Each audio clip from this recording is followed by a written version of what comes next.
everyone. This is Robin, and I am just thrilled for this stop on our virtual book tour to be connecting with Dr. Stephanie Muehlethaler. Now, Dr. Stephanie happens to be the principal of Autonomy College at Trent University, who looks after our students, builds a sense of community and a sense of belonging. And she also just happens to be one of my favorite people on this planet. So the fact that we get to spend some time together chatting about the book and some of the ideas and the application that we see in terms of sharing this work with students, community members, and people far and wide. So we're excited to get started. I do just also want to acknowledge that Stephanie is a very dear friend of mine. She happened to read the book and she hasn't told me her thoughts yet. We actually purposely talked all things other than book the last few times we have connected since she finished reading it, which is so exciting. So you get to hear these dialogues, and she has a whole whack of questions for me. So I'm really excited that we've had a chance to connect. And this is officially a stop on our virtual book tour. So Dr. Stephanie, welcome to the book tour. Well, thank you so much, Robin. As you know, our friendship is so very dear to me, and we've been friends for a few years. I met Robin when she was moved into our physical space at Trent, and I thought, ooh, I'm going to be friends with her. And little did I know just how beautiful and wonderful and how much growth and challenge, like in the best way, our friendship would have. And I am so proud of you for this just monumental achievement, in that now folks all over the world can read and hear, if they get the audio book, just your wonderful life lessons. And I'm so honored that you have asked me to be part of your virtual book tour. And I'm very excited to get into the questions and some of the thoughts you have and I have. Yeah. Awesome. Well, Stephanie, thank you so very much. And to kind of like get us started, do you have any kind of questions that you want to open with? Is there something top of mind for you that you're curious about now that you have officially read the book? For sure. So one of the things that I work with a lot is our student body, as you do with teaching. And I get to see them all the time at their best, at their worst. So in the college, in a more traditional year or during a COVID year, I'm really there to help navigate the students and a lot of their stress. And it takes up a lot of their head and their heart. And as much as I try to help navigate them, this book really, especially the chapter around stress, helped to create some more clarity around the idea of stress and how I can better talk to students about stress. So in your perspective, what are some of those conversations that we should be having with our young adults and our youth around stress? Because you really talk about that in, I think it's like your third chapter of the book. Absolutely. Great question, Stephanie. So I think what's really important when we think about the conversation about stress, especially when we're talking to students, is that stress in itself is not a bad thing. Stress is normal for learning. So even by definition of what learning is meant to be disruptive. We're taking what you think you know, and we're adding new information. We're challenging you. We're changing how you see the world. So that process of learning in itself is stressful, and that's okay. And what's so fascinating, and I love how Dr. Kelly McGonigal talks about this, it's our relationship or attitude towards stress that's going to start bringing in some of that negativity. So for example, if you think, this is the hardest course and it's going to kill me, chances are it's going to be a very stress-inducing course for you. Versus if we say, this course is going to be challenging. There's going to be lots of ebbs and flows, but I have capacity. I can figure things out, and I'll do the best that I can with the tools that I have. So I think what's really important for students is to maybe be careful about that kind of catastrophic language that sometimes we use when we kind of think about courses, think about stress. So my suggestion for students is to be very careful about our language. I like to put it this way, Dr. Stephanie, because whatever our language is, our body's listening, right? So if our body hears like, this is going to take us down, that's what we're going to feel. So we want to be really careful with that relationship. And I think that's where, especially when you're supporting your students in Autonomy College and beyond, we can model that for our students. We can reframe it. We can say, people have walked this path before, giving them context that they're not alone, and really enforce that sense of community. I think the one thing that, not that I struggle with, but I think has really come up in the last few years, and you talk a little bit about it, and it's not in the question sheet, but you talk a lot about it, is the idea of like how we understand our worth. And especially in post-secondary. And, I work with some of the highest academic achieving students. Yes. They have to have specific grades to work in the college office. And we have had conversation after conversation about our worth, and whether it's society or their parents or just a self-fulfilling prophecy, a lot of their worth, they tie it to their grades. Yes. And it's so hard to see, and so hard to try to navigate the conversations in and around that. And I tell them all the time, I'm a broken record. I'm like, your grades don't declare your worth. Yes. But for them, when they're applying to graduate school, and them getting in is based on their grades, it's really hard to unpack that for them and to create that disconnect. And so what, I guess, advice or feedback or thoughts do you have in and around the way that we declare our worth, especially when you're in a condensed environment for 4 years, where you sometimes are targeted against, your classmates in terms of, do you have the highest grades to get the thesis supervisor you want? Just how would you approach that? Yeah, Stephanie, this is like so, I find frustrating in terms of the current landscape of the education model, is that we're telling people to be, wholehearted and community members and care, and we're sending them all this message about being good community. And then you're absolutely right. Then we pit them against each other to try and get into schools, especially graduate schools. They're extremely competitive. So there's a few kind of ways that I approach a question like that. First, grades are they're not static, and they also are not reliable. Okay. What I let my students know is that there is so much research that talks about, I love this, the mood of the marker and the outcome of a grade. Okay, so there's actually research that says the mood of the faculty member, the grader, the instructor, you name it, is actually so predictive of how they are going to do. And when people are feeling positive, they tend to be more generous with their marking. When people are tired, depleted, and angry, they tend to be very, very restrictive with their marking. So I think sometimes there's a wee bit of an illusion that grades are like truth. It's like, no, it's a snapshot in time of your work. It's also a snapshot in time of how your marker was feeling in that moment. And we see that replicated all the way from like primary school all the way up to graduate level work. Okay. So we actually know that mood is probably one of the biggest variants when it comes to marks, which then we are working with a very fractured system, right? Because if our faculty member are stressed or our markers are stressed, that's going to put like even more complication to it. What I encourage the students to know is that you have to find that place within you that you find that sense of pride in your own work. Like you trust that you did the best that you could. Now, if you feel as though you could have done more, or you could have dialed in maybe your studying patterns or things like that, like that's what's going to lead to that sense of kind of guilt or shame. Whereas you got to trust that you did the best you can and kind of let things fall where they may. Now, I have met so many students who were heart set on going into one particular graduate program. And they said, I'm only applying to this program, Robyne, because I don't want another program. What I tell students, including my own children, do not put all your eggs in one basket. Like you want to make sure that you have options. And sometimes you might not land in what you thought was your number one school, but you land in the place that's actually where you're meant to be. And I believe wholeheartedly that there's so many programs out there. And if it's meant for you, it will find you.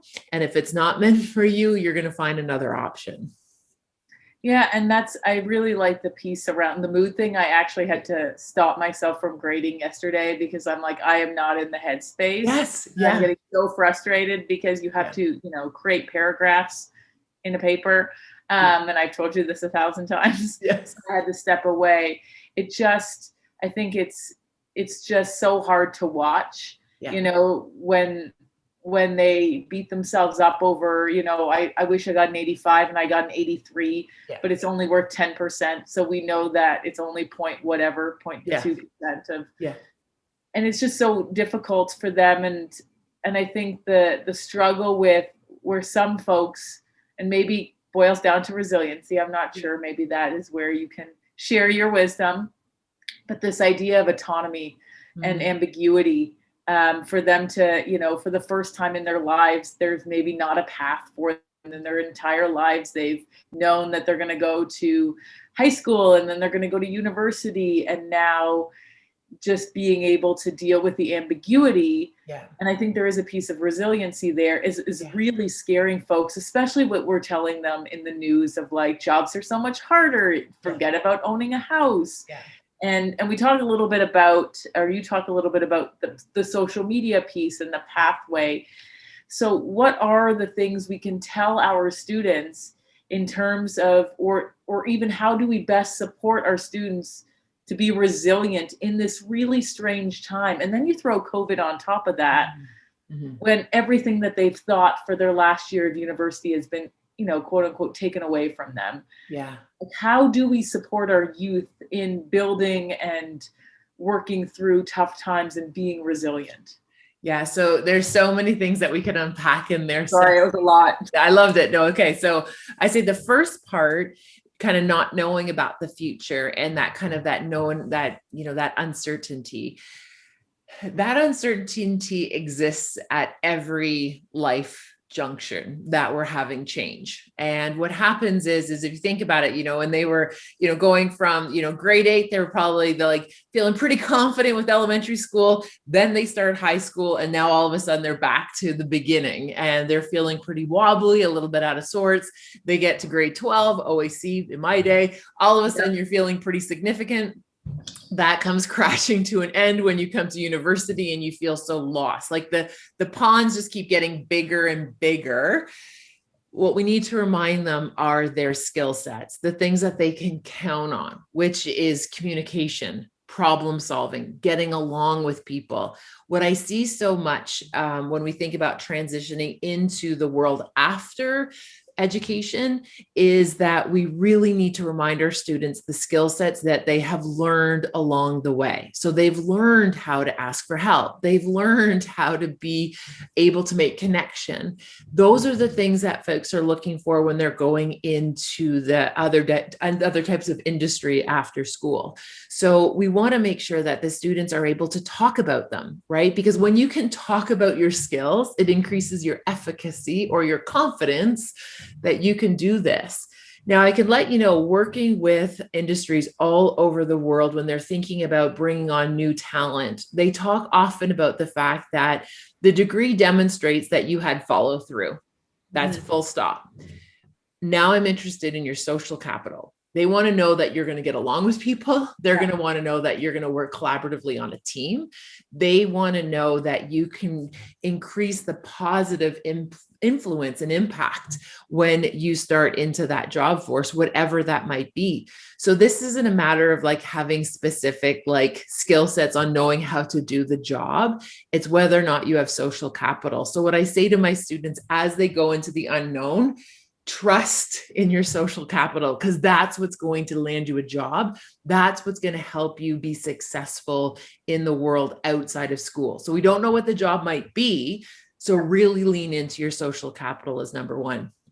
So the second part of your question in terms of how do we support them with their resiliency?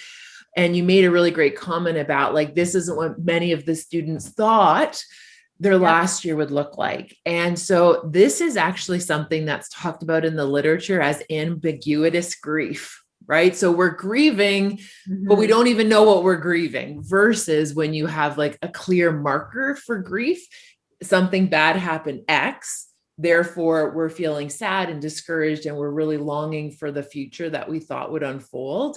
When we have this idea of like ambiguity grief, that's really hard because they don't even know what they're grieving, but it hurts. They're grieving in an idea of what my last year at university was going to look like. So ambiguous grief is very complicated. It's actually one of the hardest forms of grief to be able to provide counseling around, because there's not a way to rebuild memory. There's not a way that we can redo narrative inquiries to write that story where there's healing and lessons learned and growth.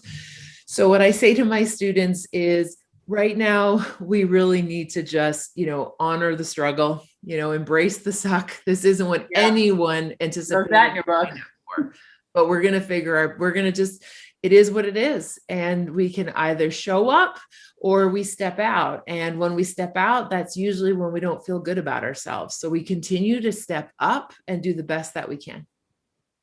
Yeah. And it's, I tell the students all the time, because it frustrates me when they say, when I go out into the real world, I'm like, this is the real world. Like, you are navigating the real world, FYI. And the skills and the competencies that you're strengthening, this will bode so well for you in the future. It's just trying to help them find the language to articulate that, because they've been on whatever path and then they realize maybe forensic science is not for me, and how do I navigate not knowing? And so I think what they're learning in these 4 years and going through all the different problems and challenging, environments and world pandemics will be so beneficial to them one day in the work that they do and how they connect with people and how they make a difference. So they just, sometimes the blinders are on. Yeah, for sure. And Stephanie, another thing that I've been telling a lot of students that I've been working with is that they need to not discount the learning that is happening during the season of COVID, because they are becoming knowledge holders of what COVID looked like in Canada in 2020 and 2021. They're knowledge holders. Somewhere decades from now, people are going to say to them, tell me what that was like. What was it like living through university during COVID? So we really want to honor that this isn't just something that COVID's happening to us. We are a part of it. And when we bring that part in, knowing we're knowledge holders, that we're going to be able to help other people understand and optimally learn from the experience that we have had as Canadians in an educational landscape, that is going to help them really feel emboldened that this isn't happening in vain, that they will be able to contribute in some way moving forward from the things that they've learned this year at school. And I thought, what a time for your book to come out. I know that there's like the folks at Page 2, right? It's called Page 2. There's some thought about when it comes out, but nobody could have predicted a world pandemic. The American election was the biggest thing in terms of when it comes out. But what I wrote down, like, what a gift this is, and how deeply I appreciate that you, to the world that doesn't know you, and I have the beautiful gift that I do, that you really leaned into vulnerability and shared some of these stories. And, for those of you watching, I've had the privilege of hearing the stories, but to read them is a whole new experience. And it feels like, for those of you that have read the book, please buy it and read it. It feels like, and I've said this to you before, that the book / you is like a really good friend walking beside you. And when you need that friend and you can't see it on the camera, but they lean down and grab your hand and squeeze it. That's what I feel like it is. Those friendships that maybe you have, you don't visit all that often, but when you go back to it time and time again, it's like you never missed a beat. And so that is what I think is so beautiful in the many gifts that is there, and that you really dug deep, into the everyday moments, and that you spoke about resiliency in and out of every day versus, like, I think sometimes we talk about how do we bounce back from the really big things. Yes. And obviously those challenge us, but watching students, there's a lot that they have to bounce back, whether it's bullying, you know, which still happens at a university level, which is faculty members maybe having some not great thoughts in the classroom or the way they, you know, project themselves, just friendships and relationships. And so I think that is so beautifully done in this book, that it's relatable.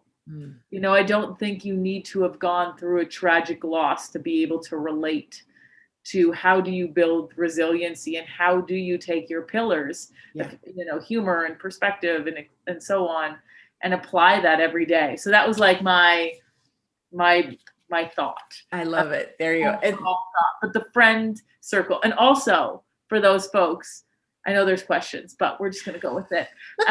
You're really funny. Oh, like I wrote several times, like in the corner of my books.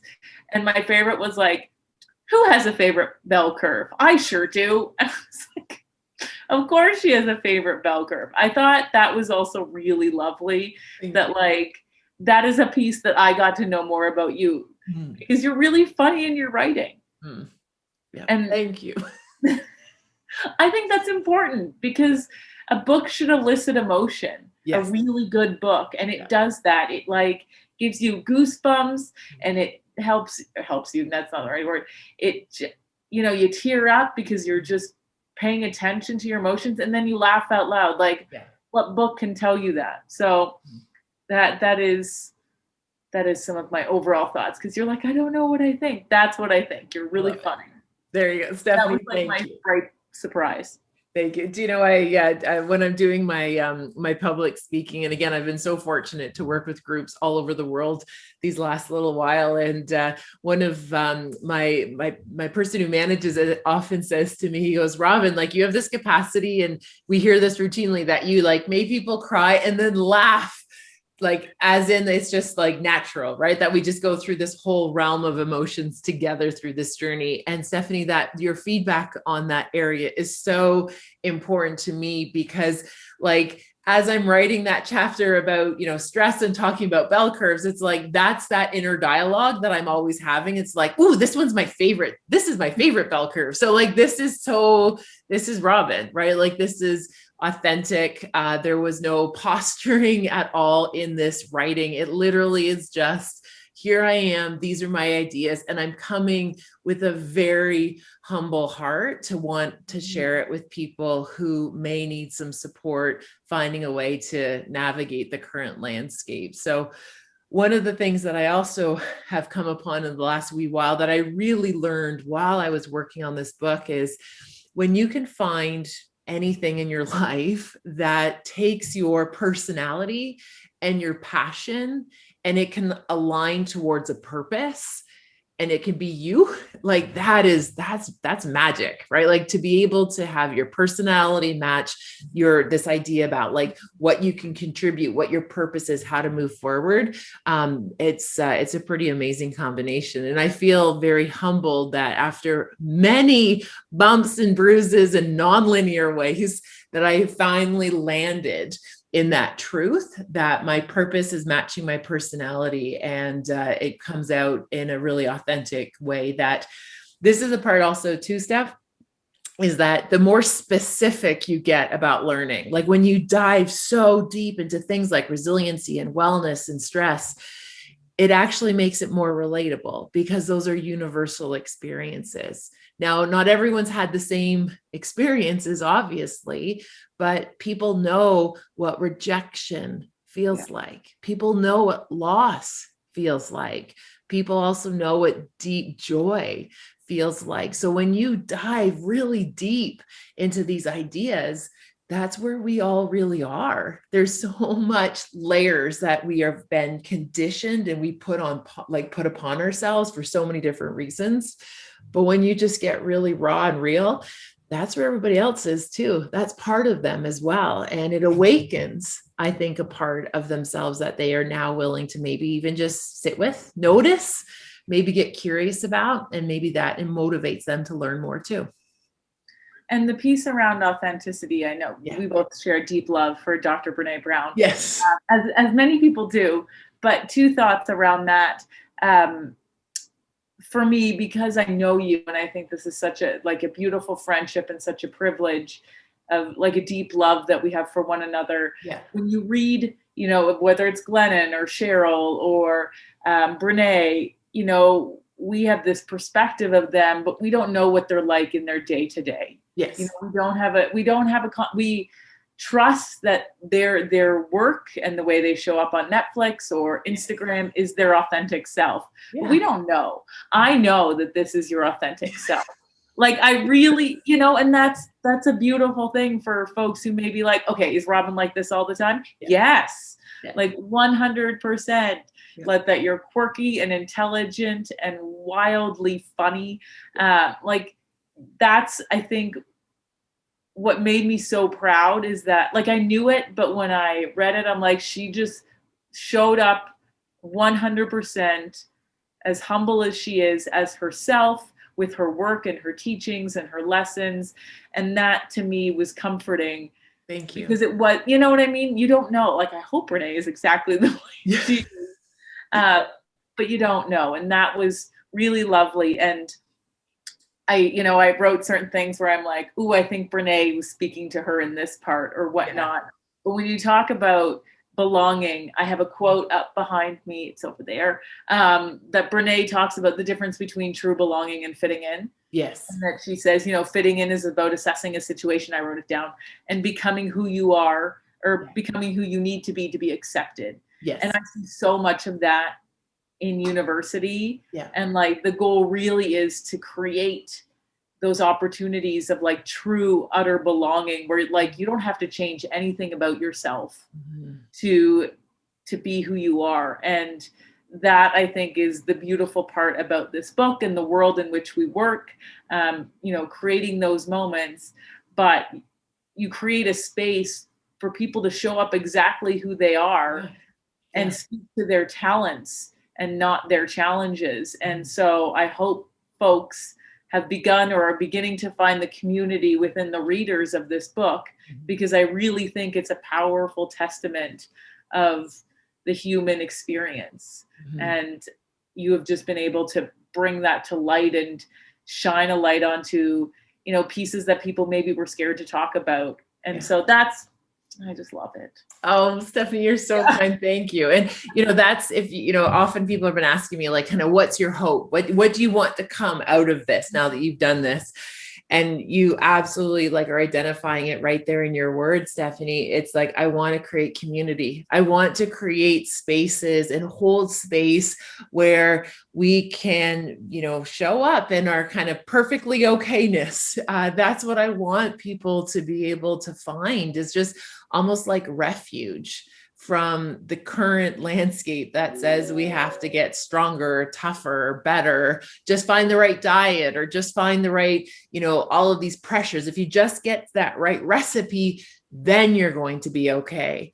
And this is such a big kind of like, it's a reckoning to say, you know what? No, I don't have to have everything dialed in based on what society has told me and systems have said is what is necessary for success. Your success is ultimately what you decide. And my real big kind of hope is that we create community where we decide, you know what, we're going to be contributors. We're going to push this forward. We're going to maybe criticize a little bit less. And that criticism is actually not just against the world, but also against ourselves. We do so much self-rejecting. We do so much negative self-talk. I want to really create landscapes where especially young women are growing up without all of the extra invisible labor that we pick up along the way. The invisible labor as women that we pick up along the way, because it's not enough just to be a university graduate. I have to be a university graduate who is sometimes managing a family system, and those little ones have to be dialed into. Like, there is so much invisible pressure put on women. And I'm really hoping this is to say, you know what? It's a lot. Thankfully, we're tough, but we also can find our own rhythm and our own way of defining what success looks like for us. So I know that's a pretty ambitious, wild goal of a book to create community, but I also believe wholeheartedly it's possible. Oh, totally. And I think it's 100% doable. Yeah. Because it's what people so desperately need and want too, to just show up and feel seen and heard in a way they haven't been able to before. So it's just creating the mechanisms for those folks to connect with each other. Yes. But I think it's exactly what the world needs right now. And I think it's happening in small pockets. Yes. But to have a wider kind of reach through the book, I think, yeah, if I'm not selling this, I don't know what's happening. But I think it can really do that, right? Like that's what we try to do here in our sweet little office, you know, is one of the questions was like, what's your, you know, personal call to action? That's literally it. And I say it every day, just to create moments where people matter and belong. And I know folks have that maybe in their family systems or in other places, but if they don't, you know, working in post-secondary, whether it's in your classroom, Robyne, or it's in the college office, you know, trying to create, and I was so happy you used the word mosaic in your book. And that's the way I describe autonomy, is that everyone comes together with their own stories and their own experiences, and we create this beautiful mosaic. We don't have to fit into a box. And that's my goal, is just to create these opportunities of mattering and belonging. And because people so desperately need to feel like somebody cares about them, and that they matter to somebody, and that they belong to a community that they believe in, and they can just show up and can contribute to, and not one that they're desperate to try to be part of and change who they are, manipulate their grades or whatever it is. So I think the work that you're doing is life-changing. And I think you're doing it. And I, like, anybody who knows me who's watching this will laugh, but I think it's being done like one conversation at a time. Yes. Yeah. Like, and that is, you know, I know that there are big talks and I know there are big books, but it's those conversations on a one-to-one level. Like if you change, and this goes out to Drew Dudley and his line, like if you change one person's understanding, like we're changing the world. Yeah. You know? And our understanding of what it means to belong, and what it means to like get through the storm. You know, I think this is really important, life-changing work that you're doing. And I'm just so bloody proud of you. Oh, Stephanie, you honor me with your feedback, and I echo it back, because you do this every single day. You are such a bright light, Stephanie, that you shine so much acceptance and perspective on all of the people that you meet, everyone who comes across your path. What I see is that they leave feeling better. Like, even if it's that small little kind of like, go get them, tiger, Stephanie, or if it's that, like, I'm going to sit with you while you experience this big, huge thing that hurts so bad. Stephanie, you are a gift to so many people. And I struggle to know whether, I hope you see it. I hope you see how significant the relationships that you have built at OC and beyond have on so many people's lives. And I love that the research talks about one transformational experience is possible to change someone's trajectory. Yes. Like, that's something that we know, and something that I know watching you in your work as a principal at OC, you do that every single day. So Stephanie, thank you for your friendship, your time this morning, and being an ally to me in this work as we continue to do our part to make the place more welcoming for everyone. So many thanks, my dear friend. Thank you. We'll talk soon. Thank you. Okay, bye for now.